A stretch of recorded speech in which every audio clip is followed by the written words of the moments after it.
And we're live. First and foremost, we want to have a moment of silence for Pop Smoke. We just learned that he lost his life.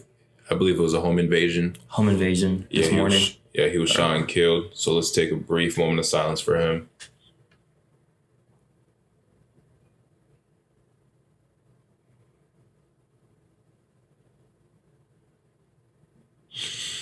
All right. Welcome to episode 4 of the College Dropouts podcast. I'm your host, Zariba the Great, and I'm here with Danny BJ. The one and only, often imitated, never duplicated. How's it going, bro? Good, you?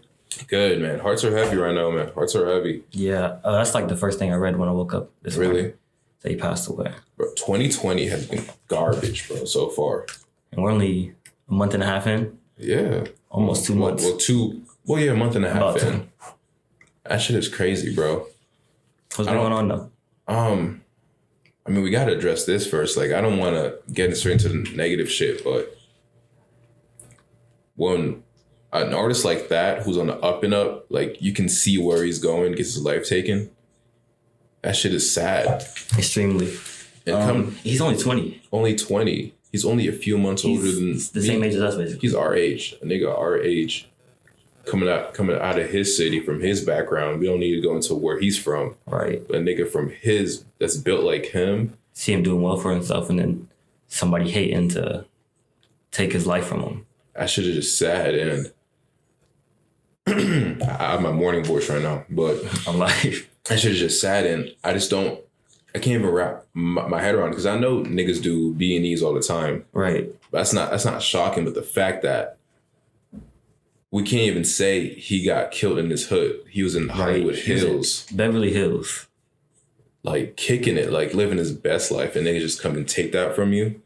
For something that wasn't important.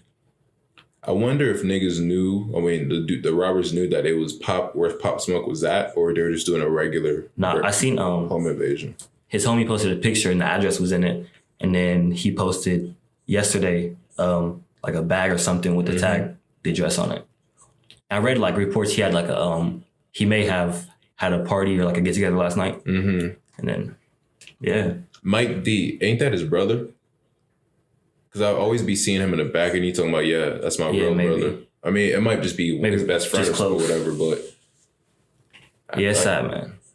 Like, is there anything he could have done to avoid that? Like, it's not like he told niggas where he was at. Like, I just don't understand how shit like that happens this often to niggas that we know and love. It's way too common. And I've seen Peter Rosenberg say this is becoming an epidemic, but it's not an epidemic. This is the norm, bro. Yeah, this has been happening for decades now. Forever. And it's sad that it's something that's normal now.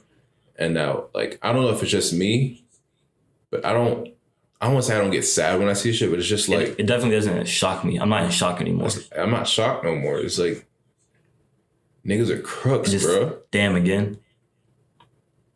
Another one lost, bro. R.I.P. Pop Smoke. I don't want to... God bless his family. Yeah, God bless his family.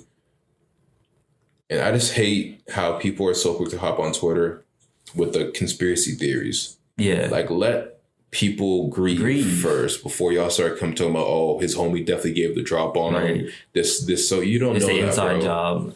I hate hearing shit like that. That shit is just... That's why when shit like this happens, I won't say it's hard because social media is part of our daily life, but I don't like to be on social media seeing constant shit about that.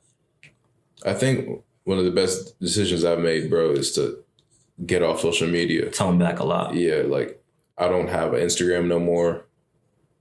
I have the College Dropouts Instagram. I don't have a personal IG no more. My Snapchat, I just have it to post when we drop something. My Twitter is the only thing I still keep. In high school is when, like, in high school, I like kind of strayed from social media. Yeah, because all this shit is a bunch of weirdo shit out there, bro. And it can have a very negative effect on you. I think it really gives people anxiety, like, because they say that when you like a picture, it gives you dopamine. That's why people are always so thirsty for clicks or likes. So they'll go to extreme measures. So you see when that Logan Paul kid filmed that dead guy in the forest, he knew what that shit would do. He knew what it was about. people don't care that people just want to be heard. People just want to be heard. They want to be seen by any means necessary. And they run on social media to do that when they should be finding whatever it is internal and deal with it in the real world versus going on social media to find your high. That's not the way. I see people every day like living on social media. That shit is crazy. Media. Like all the young niggas that we lost too soon, whether it was drugs or violence. Like think like Nipsey, think of X, Mac, Juice WRLD, Pop Smoke. That's all like in the last year and a half. Yeah, like since niggas like around the time we graduated and now, that shit is just crazy, bro. Like I always wondered when I was a kid what I would feel like if like we started losing legends. Like because back when I was a kid, I was a big Adam Sandler fan. Mm-hmm. It's like, oh my God, if he dies, I don't know what I'm gonna do. Right. Type shit. You feel me? And now we older. And now we older. One day he's gonna die. Yeah, and niggas being lost every day. That shit is just sad. I mean, over bullshit. R.I.P. Pop Smoke. I'll definitely pray for him and his family. At least he's not here suffering no more. Yeah. I like to think that he's in a better place. I hope now. He found his peace. I really think he did find his peace. But moving on from that, it was, if you're reading this, is Too Late's 5th year anniversary. Last week. Congrats to Drake. So congrats to Drake. Congrats to Drizzy and Quentin Miller. And P&D. That's their project. Yes, that's their project. But did you see Quentin Miller go ahead and speak out about that project? Yeah. Who you think was the biggest loser of the effect of? Well, let's not get into that real quick. Yeah, let's talk about the project. What's your favorite track? My favorite track, it was Know Yourself.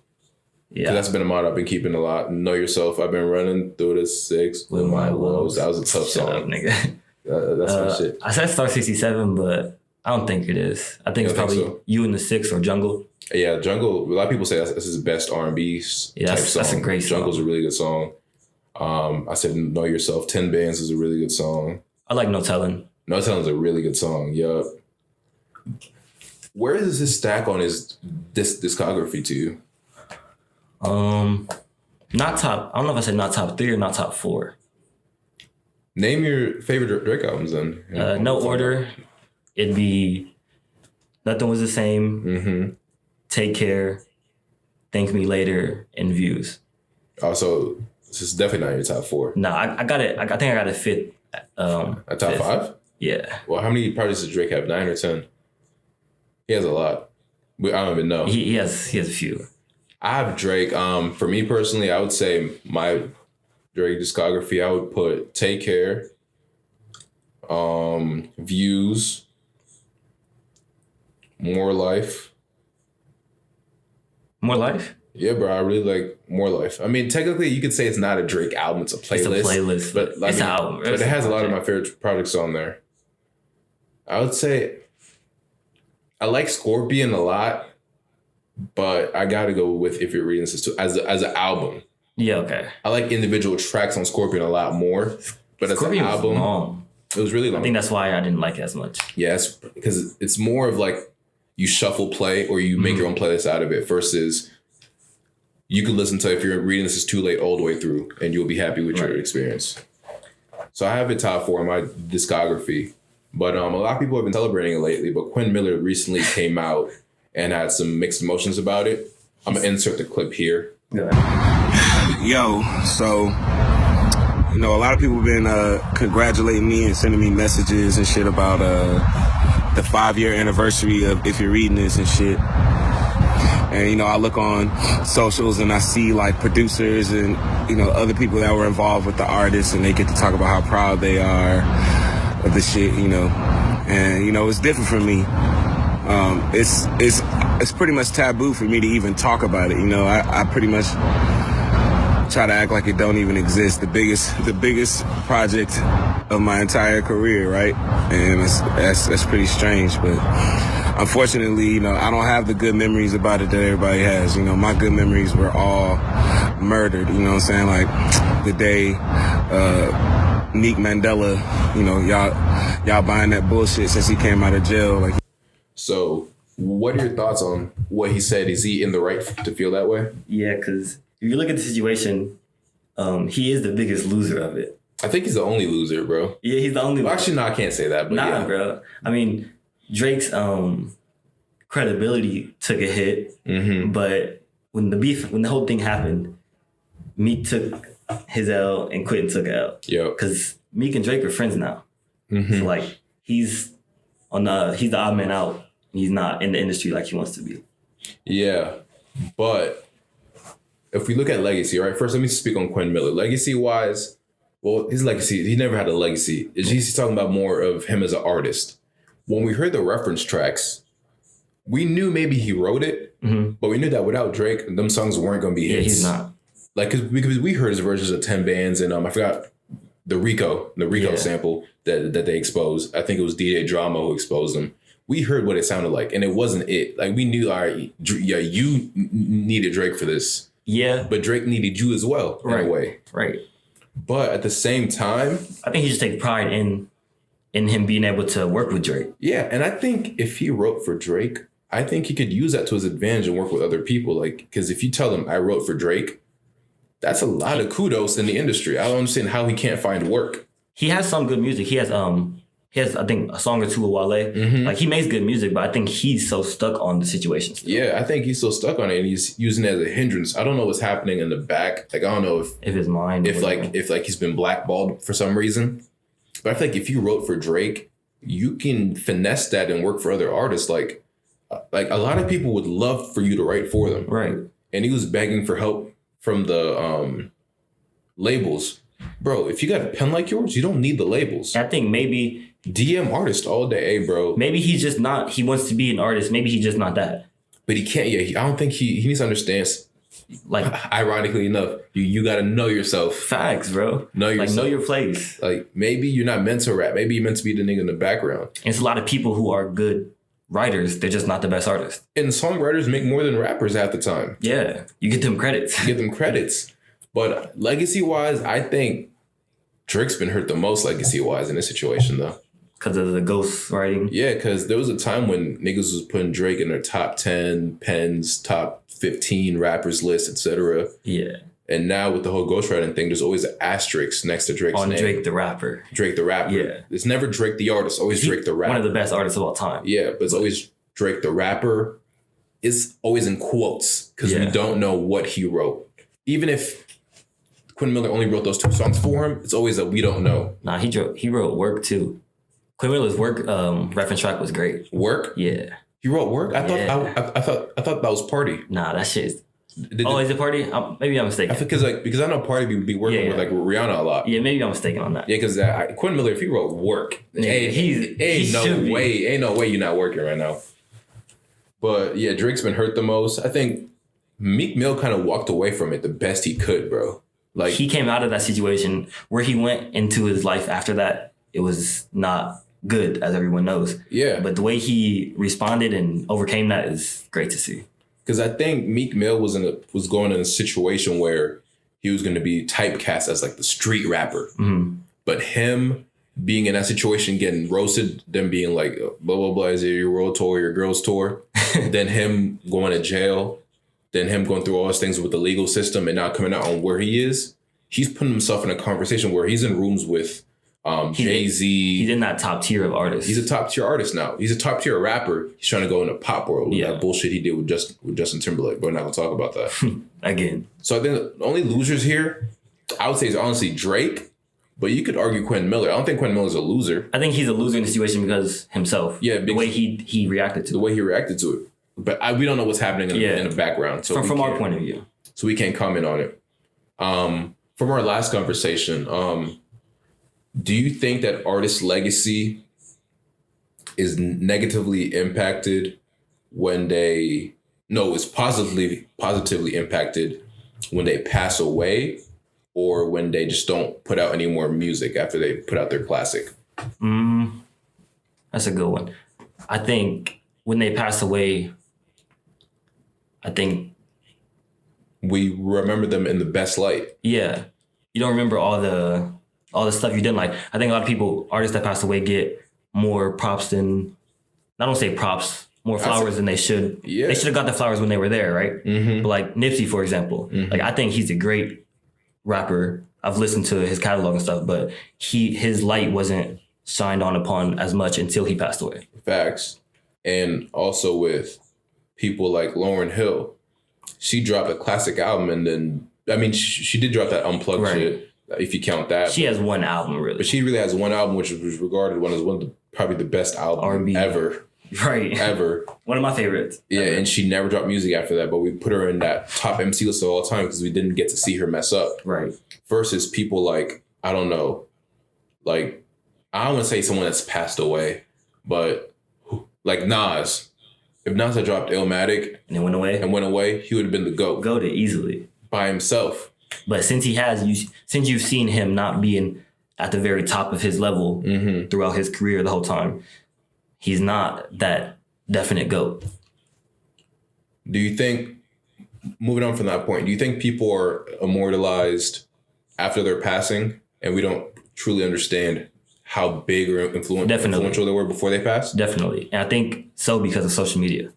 Would you say that's the case in the Malcolm X situation? Yeah, definitely.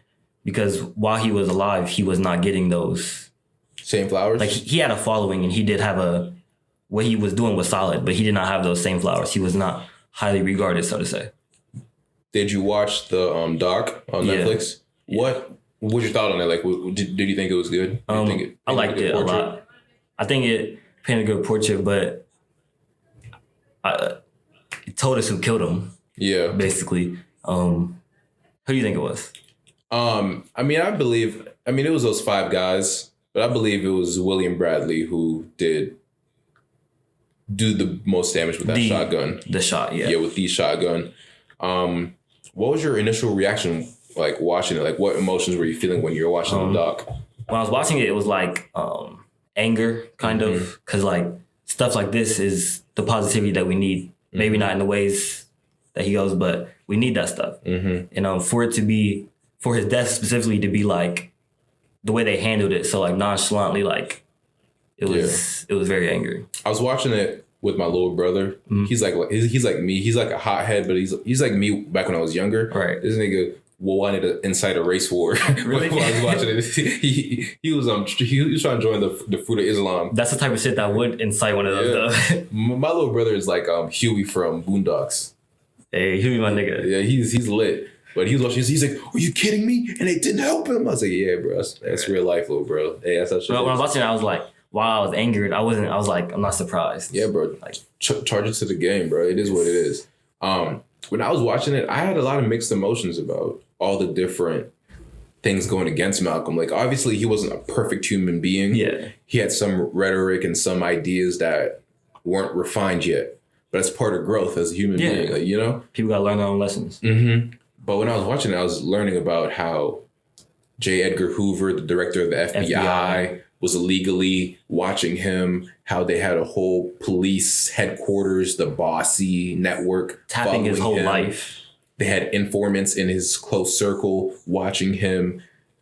His security guard when he was killed was an FBI informant or a boss member.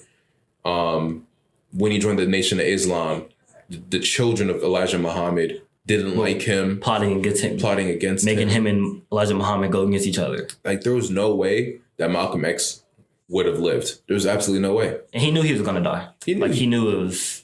He got ramped. His house got bombed. And that's what got to me the most. When he knew he was going to die, but he went there anyway. He was still fighting. That goes back to a conversation I had with one of my friends when we were speaking about Meek Mill. Because Meek Mill said that if someone is threatening to kill him for his message, he will shut up, because he said that he has kids to feed, et cetera, et cetera. And I said, you know what? Most people do have that thought, but I don't want to hear it from one of our great black leaders, you know? Because they should have that mentality. I'll die for this thing. Either say it, I will die for it. And it's very idealistic, dying for something. But it's the way we need to move. Yeah. Like, because it's always, I like this quote, you either stand for something or die for anything. I love that quote. You either stand for something. Die for anything. No. You either stand for something or you fall for anything. Not fall. Yeah. I messed that up. And he's like, wait. It sounded a lot better the second time. Which quote was that? But yeah, I like that quote because if you're a person in this world and you have nothing that you would die over, or there's nothing that you would go to the grave for, then what do you have to live for? Yeah. Then what are you living for? You have to have a purpose. And Malcolm X, to me, exemplified people over self because he died broke. Right. His accountant said he didn't even have $150 in his account.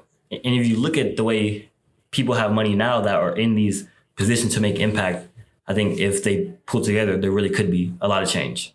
Yes, I was watching this guy, I forgot what his name is. It's Dr. something. Umar Johnson. Yeah, Umar Johnson. Yeah, Umar. He has a lot of crazy Everybody stuff. hates him. Yeah, everyone hates him, but it's not completely wrong. But he does some stuff that he needs to relax on. But he said, and I agree with, if Jay-Z wanted to enact change, he would be in a better position than Martin Luther King was. Easily. Jay-Z, I mean, it's not his duty to do so. Right. But it's his duty to do so. Like, I'm not going to pocket watch. But like, because he does do a lot. I'm sure he does do a lot for the community. But on a grand scale, if he by himself wanted to enact change, he could. If you look at the child hunger numbers, poverty numbers, and then you look at these people, one of the first Black billionaires, like that something can be done. Something can be more done. Can be done. More can be done. Because I'm sure he's doing a lot. Yeah. I know he signed a deal with the NFL. And we know what that was. That was just like hush money, like, all right, y'all need to relax. Like telling people to calm down and make it. It's kind of like the Tyler thing. It is. If you look at it. It's exactly like the Tyler thing. But yeah, Jay-Z could enact change. Diddy could enact change. Shit, we can enact change. We stop talking. We can enact change. We will. More. And we will. We're working on that right now. We're definitely working on not improving our lives, but those that we love and those around people like us. Scale. People like us. Because every time I speak and I try to like give quotes and just advice, I'm always thinking of like a younger me, like a young nigga. Like I could have used this right now. I would have done better in situations if I knew this back then. I had someone to guide me. Facts. Because I want to help everyone that I can, but my help's always going to go first to people who look like me. Yeah. First and foremost, like I will help everyone that I can in the world. But my first choice is the young Black man. My people. But yeah. We had a bad transition from this to the next segment. Yeah, exactly. R.I.P. Malcolm X. Do you have any closing remarks on that?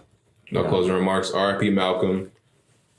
So I don't know how we're gonna transition from niggas with all these great legacies to Tekashi 6ix9ine, but I'm gonna figure out a way to do it. Did you listen to the series at all, or have you at least like heard about it? Yeah, I started listening to it once you told me about it. The 6ix9ine series. A lot of it, from what I heard, is stuff that I already knew because I had been following Tekashi. Daniel Hernandez's. Yes, that's my big bro. It's like, no. But I've been. You better. I've known No, I'm just playing. I know about his situation since like my senior year. I used to watch Academics, and he's like Tekashi's best friend. So I was privy to most of the stuff they told. Was there anything that you weren't knowledgeable about? Is that the word? Knowledge? I don't know what the word is, but you know what I mean. Yeah. I'm not something I wasn't knowledgeable about, but something that I questioned more. Is like, even from you, is like, how protected was this dude? That's what I'm telling you, bro. Because I just watched a video on Twitter of him talking to Trippie Redd. Yeah. And he was just talking crazy. Like, fuck you and your dead homies. Yeah. He's like, yes, your dead homies. That's a lot of energy, bro. Yeah, and it's for him to be, like you said, in Chicago at any time, it's wild. It's brave if he's not protected. Yeah, to give a little more context on that. So the series is just talking about how his upbringing affected who he was as a man, or a young man at least, how he was trying to find a gang to join so he could look official, quote unquote. I'm kind of jumping around subjects right now, but we're speaking about how there's a rumor in the hip hop community that he was working with the feds for a long time. Because when he was a kid, around, let's say, high school age, he was working in a courthouse. Government program. In a government program courthouse thing that he had going on. And now with him working with the FBI to take down is it the Nine Trey Bloods? Nine Trey Bloods? It's actually the oldest blood gang in New York. Really? Yeah. We gotta talk about gangs in New York. Bloods and Crips. Actually, no, we don't. We can't talk on that. Yeah, but there's a rumor saying that Tekashi 6ix9ine was an FBI informant from the get-go. I don't know too much about that, but I do know that there's a lot of energy coming from him that shouldn't have came from him unless he knew that he was good wherever he went. Right. And by the people that he was around, you see that he was not good like that. He wasn't good like that. He was kidnapped, beaten, robbed. Him and his girl. And they try to do something to his, I don't know what they try to do to his mom. They was posted at his mom's house. Et cetera, et cetera. And the day before they got to him, that's when the FBI came and snatched everybody up. Yeah. Because they had wiretapped everything, bro. They knew every conversation. They knew that they were going to kill Tekashi. And I thought, I thought that when, what interview was it? Is it the Breakfast Club? Breakfast Club. He was up there like basically fuck them niggas. Yeah, I was like, bro, why are you so like? why are you so confident? If you don't got no security now, why are you so talking like this? And it's known he's not really a street kid. Like he might have grew up in poverty, but he's not a street kid. He's not a street kid. Well, he's a street kid. He's not a street nigga. Yeah, he's not a street nigga. Let's get that straight. And watching that doc is like the epitome of like internet kids trolling. He's the biggest troll. He's the biggest troll of internet, I think, all time, bro. Because I liked how they mentioned how the SoundCloud era sort of like popped off, and then he was right in the middle of it. Because I remember they said it was that Denzel Curry song that made like SoundCloud like it place, and then X came, it place. Then Tekashi came, it place. Even Juice WRLD was on SoundCloud. Even Juice WRLD was on SoundCloud. And it said about how the SoundCloud kids had like a shield of protection because no one knew what they really looked like. Right. And then that Tekashi went to Sweden and was popular over there. Then he came over back. He signed with Lucien Grange's son. If you guys don't know who Lucien Grange is, Google him. He's the most powerful man probably in the music business. Oh, shit. Yeah. He signed with Lucien Grange's son. And then is she taking a picture of a white wall? What's that white people shit? Anyway, all right, never mind. He signed with Elliot Grange, and then all that came back to what now? And like when he was in the States, how did he get this power? Like how did he sign with Elliot Grange? Right. How was he even in the same room as Elliot Grange? You don't know. Because I'd heard of him on social media before, like doing troll. He used to troll like videos back in high school, but he promote his music, but it wasn't like when he first really got on, it wasn't like that. It didn't sound good. Yeah. What do you think is going to happen when he gets out of jail? I think he's going to be on. You think so? I think he's going to be on. Because now in the wake of Pop Smoke passing and Bobby Shmurda coming out soon, I don't know if there's a place for him in New York rap. I don't think so, bro. Maybe not New York rap, but... On a grand scale? Yeah, on a grand scale. I think he's going to be on. Because people care about clicks, views, money, streams. What would his content be like? I don't know. What do you rap about? Snitching? I have no clue. You can't get on a song talking about, I snitched on them niggas. Yeah, I told on them bitch ass boys. That's crazy. Dummy. Stupid. I think if he was smart, he would get out and get witness protection like he denied. Like, I don't know why he would do that. That's ridiculous to me. Because he knows that he's good anywhere. Yeah. Because my question was, who was he telling all this to? How are we getting this information? Right.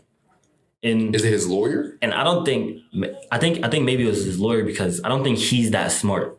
Because if he's that smart, he would have moved differently. But like his personal driver snitched on him. Yeah. So like if he wasn't even privy to that, I don't know. Yeah, his legacy is tarnished. Like he's not good anymore. I mean, it was never good to me anyways. I used to be like, why do people love this nigga so much? Cause bro, them beats was hard and he was yelling. Listen, at first I tried to hate him, but then like when I heard that Billy song and I heard a few songs I could listen to. Yeah. But like overall, I was like, this nigga's on the internet being crazy. If you've ever been in a function and he came on, bro, it got lit. It got lit, bro. That's why people. My brother used to listen. I'd be like, bro, I hate this shit. Yeah. Why? But since we're on the topic of legacy, what do you think? What do you want your legacy to be? Let's get into us a little bit. Which one's your legacy to be? My legacy, that that I did as much as I could to better the lives of people who went through the similar situations that I have. I grew up the same way I did, kind of. And what ways do you think you can get there? Because now we're speaking like on a grand scale for like all the listeners at home. Because I know most people that listen to us are around our age. Yeah. So I want to start having these conversations versus us just talking about Tekashi and shit. Yeah, and regular niggas. Yeah. That's a good one. Obviously, to me, the easiest way to impact people, I don't think you can really have an impact anymore unless you have money. Yeah. Like, I think it's really hard. In today's age, yeah. Yeah. So once I do that, like on a global scale, like there's kids in Africa and stuff who don't have basic utilities that we use, don't have running water, electricity. And I think if you have the money to do so, to make a change, you should. And though I agree with that, I think for us today, the best way to enact change in our communities is through knowledge. Knowledge is the single most valuable thing. So I think if we get on, or when we get on, is to use everything that we know and just kick game for free. That's why I wanted to have this platform, is to be able to not only grow with you guys, but also in a way, if I can, positively impact listeners in ways that I found beneficial. Because we're only 19, 20. We don't know shit. We're still learning. Nah, bro, don't say that. I don't say we don't know shit, but we're still learning on the fly. Bro, we know shit, but we still learning every day. We're still growing every single day. I think legacy-wise, I just want to be known as a man of respect, integrity, and honor. Free. Like the word free, I like a lot lately. When I die, I want to be free. Free. And I don't think you can be free until you remove the shackles of societal constraints. You don't think the same way people think. With the victim mindset. Yeah, victim mindset. You don't blame people for everything. Accountability is a big one. It's a huge one. You can't get nowhere unless you hold yourself accountable. I think we need to start having these conversations a lot more, because I think it would open up people's eyes to what the world can be. Like, niggas are so stuck in the grind mode of trying to get a bag. It's more to that. Like, yeah, you got to prepare yourself before you get that bag mentally. Because once you get it, you're going to, if you don't know what to do, if you don't know what moves to make, you're going to fumble it. And then you're going to be right back broke. Yeah, getting the bag is just the first step. Securing the bag is the most important step. Yeah. You got to secure it. Because you know how many niggas make $1 million and then they broke again? You see how many... The far majority. Athletes, former artists are broke. I guess it's ridiculous. But they didn't go through the proper channels to gain that knowledge. And you can gain knowledge, but you got to apply knowledge. Yeah. And we live in a knowledge era where anything you want to know is literally on your phone. It's there for you, bro. It's literally on your phone. And I just want to give one tip that I found super useful to me was cleaning up my Twitter page, because Twitter is what I'm on usually.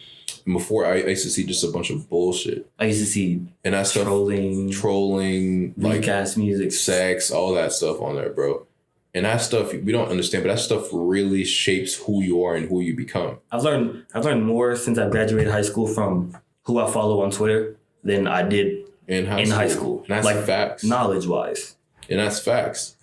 Like, so I'd say a simple thing is to simply go on Twitter and unfollow whoever isn't bringing you assets. Whoever isn't an asset to you. You got to look at it, is this person an asset? And you can't look at their page for inspiration one day or motivation. Like, those people you used to be friends with in high school, they don't care if you unfollow them.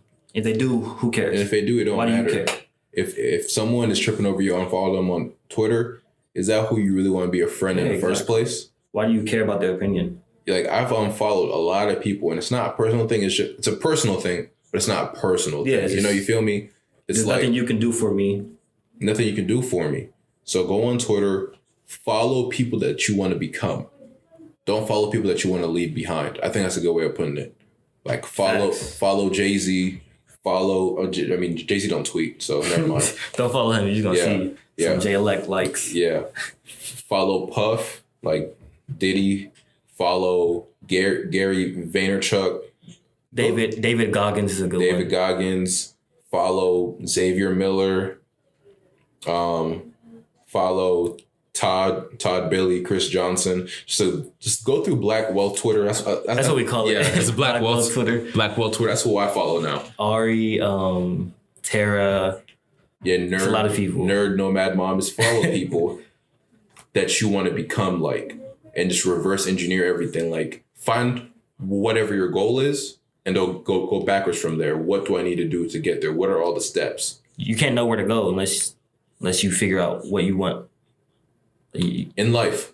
Period. Yeah, because trust me, we're not where we want to be. We're far from it, bro. We're still in like the infancy of where we want to become. But I know the steps that I'm taking day by day, and obviously there's always room for improvement. But the steps that I'm taking in my life, I know is going to a good place. Mm-hmm. But a year ago, I didn't know what the fuck to do. Same, bro. When niggas graduated high school, bro, because I'm going to get a little personal. Like, when I graduated high school, I had committed to go play college football at a school in West Virginia. That was my dream, to play college football. But for reasons that we don't need to go into detail, that didn't happen. So for a year after that, bro, I went into some self-pity type shit, like, woe is me, why is the world against me, et cetera, et cetera. But then I woke up one day, I was like, bro, you're a man now. Ain't no more time for you to be feeling sad all the fucking time. There's nothing holding you back anymore. Nothing holds you back, bro. So since that day I decided to change shit up, I quit the job I was working at. I just got on my shit pretty much. I have not been happier. Like, I'm balanced. You know, that's what I told my friend Isaac yesterday. I'm balanced now. I don't want to say I'm at peace, but I'm at peace with, I can go to bed without being like, damn, I was lazy today. I didn't do shit. I was just playing games all day. Like, I know that I'm not doing that. Yeah, I'm content. I'm okay with where I'm at right now, but I'm not okay with staying here. I'm not satisfied. What was your moment where you decided, yo, bro, I gotta change something? Probably about 3 months after I graduated. Mm-hmm. I lived with my best friend Angel, but it just wasn't home to me.